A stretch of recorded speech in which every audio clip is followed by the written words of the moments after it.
અગાઉ મિત્રો આપણે વિષમતાના પ્રકાર વિશે અભ્યાસ કરી ગયા, બરાબર। વિષમતાના લક્ષણો અને વિષમતાના પ્રકાર બે હતા, ધન વિષમતા અને ઋણ વિષમતા। હવે જોઈએ આપણે વિષમતાના માપ। તો મિત્રો વિષમતાના બે માપ હોય છે, એક છે નિરપેક્ષ માપ અને એક છે સાપેક્ષ માપ। તો સૌ પ્રથમ જોઈએ આપણે નિરપેક્ષ માપ કોને કહેવાય। તો જે માપને એકમમાં દર્શાવવામાં આવે તેવા માપને વિષમતાનું નિરપેક્ષ માપ કહે છે। મિત્રો જ્યારે તમે દાખલો ગણો અને જવાબની પાછળ એકમ એટલે કે કિલોગ્રામ, ક્વિન્ટલ, રૂપિયા, ડઝન જે પણ તમે લખો, સેન્ટીમીટર, મીટર, તો એને એકમ કહેવાય। તો જે માપ આવા એકમમાં દર્શાવવામાં આવે તો તેને વિષમતાનું નિરપેક્ષ માપ કહે છે। ત્યાર પછી આપણે જોઈએ મિત્રો સાપેક્ષ માપ।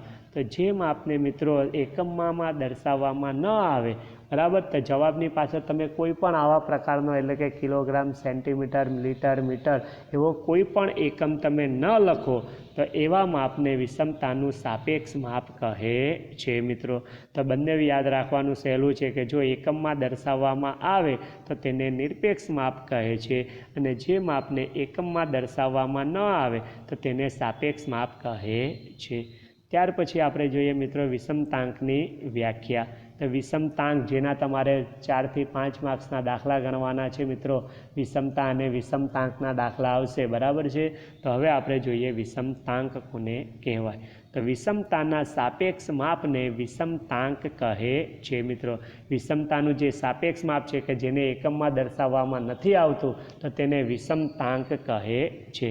અને મિત્રો વિષમતાંકને સંકેતમાં જે વડે દર્શાવવામાં આવે છે। મિત્રો અહીં તમે ધ્યાન રાખજો કે વિષમતા હોય તો તેને સંકેતમાં SK વડે દર્શાવવામાં આવે, જ્યારે વિષમતાંક હોય તો તેને સંકેતમાં સ્મોલ જે વડે દર્શાવવામાં આવે છે।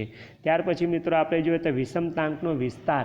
ત્યારે તમે મિત્રો ગમે ત્યારે પણ વિષમતાંકનો દાખલો ગણો તો તેનો વિસ્તાર એટલે કે એનો જવાબ તમે દાખલો ગણશો તો એનો જવાબ -1 થી +1ની વચ્ચે જ મિત્રો આવશે, બરાબર છે। વિષમતાંકનો તમે મિત્રો જેનો દાખલો જ્યારે પણ ગણો ત્યારે એનો જવાબ મિત્રો -1 થી +1ની વચ્ચે જ આવે છે, પરંતુ અમુક વિશિષ્ટ સંજોગોમાં મિત્રો એનો જવાબ વધારેમાં વધારે મેક્સિમમ કહેવાય તો -3 થી +3 સુધી આવે છે।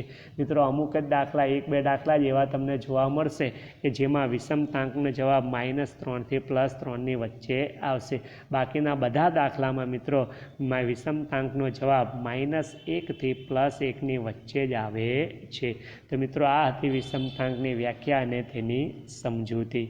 ત્યાર પછી આપણે મિત્રો જોઈએ કે વિષમતા અને વિષમતાંક મેળવવાની પદ્ધતિ, એટલે કે તમે જ્યારે દાખલામાં વિષમતા ગણશો, વિષમતાંક ગણશો તો એ કઈ રીતે ગણી શકાય। તો મિત્રો વિષમતા અને વિષમતાંક ગણવા માટેની બે જ પદ્ધતિ છે અને એ બંને પદ્ધતિમાં આંકડાશાસ્ત્રીઓના નામ આપેલ છે।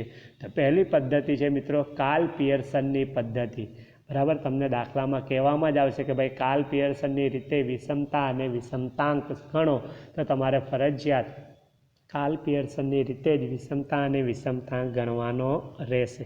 અને ત્યાર પછી છે મિત્રો બાઉલીની પદ્ધતિ।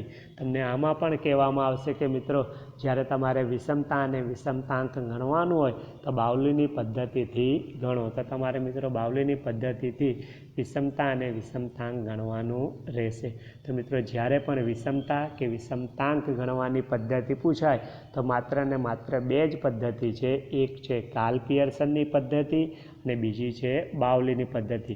એટલે કે મિત્રો આ ચેપ્ટરમાં તમે જ્યારે પણ દાખલા ગણશો તો બે રીતના જ દાખલા આવશે, એક છે કાર્લ પિયર્સનની રીતે ગણવાના દાખલા અને બીજા છે બાઉલીની રીતે ગણવાના દાખલા।